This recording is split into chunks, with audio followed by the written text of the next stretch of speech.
ईश्वर कहते हैं, तू सोने से पहले सबको माफ़ कर दे, मैं उठने से पहले तुझे माफ़ कर दूंगा।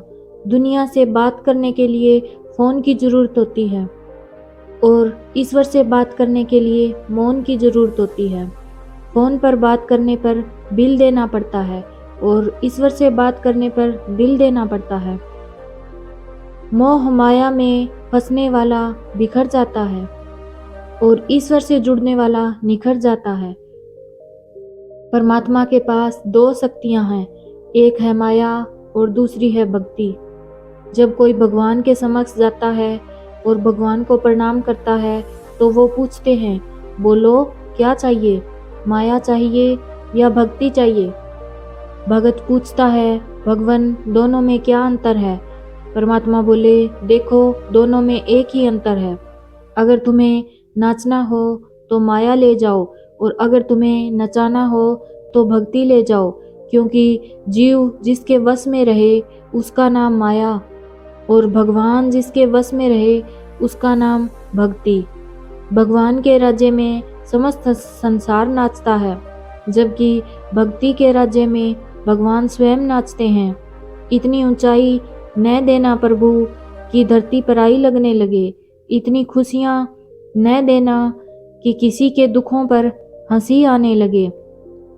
नहीं चाहिए ऐसी शक्ति जिसका निर्बल पर प्रयोग करूं, नहीं चाहिए ऐसा भाव कि किसी को देख देख जल मरूं।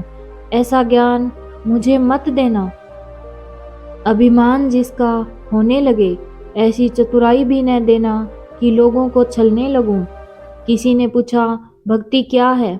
बहुत ही प्यारा जवाब, भक्ति हाथों पैरों से नहीं होती, वरना विकलांग कभी न कर पाते। भक्ति न ही आँखों से होती है, वरना सूरदास जी कभी न कर पाते।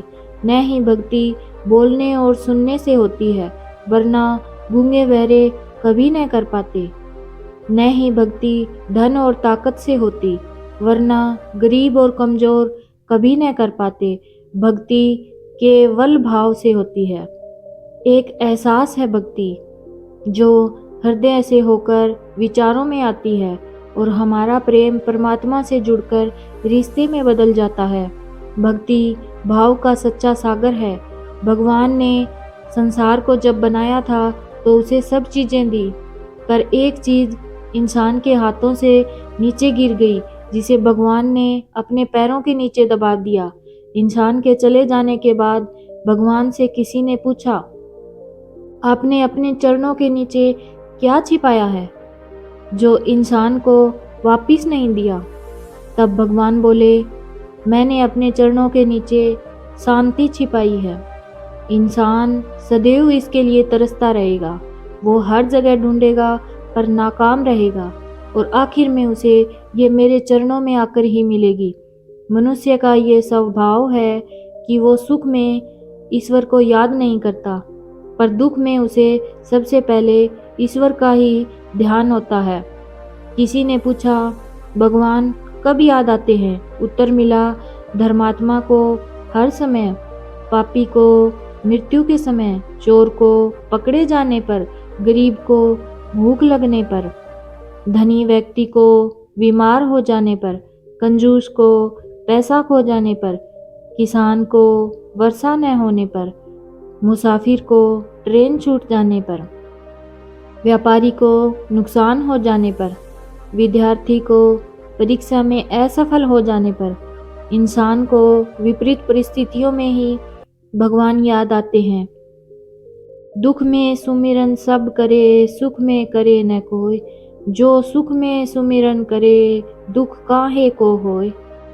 सब दरवाजे बंद हो जाएं तो भी एक दरवाज़ा कभी बंद नहीं होता, और वो है ईश्वर का दरवाज़ा। उम्मीद केवल ईश्वर से रखो, दुनिया से नहीं।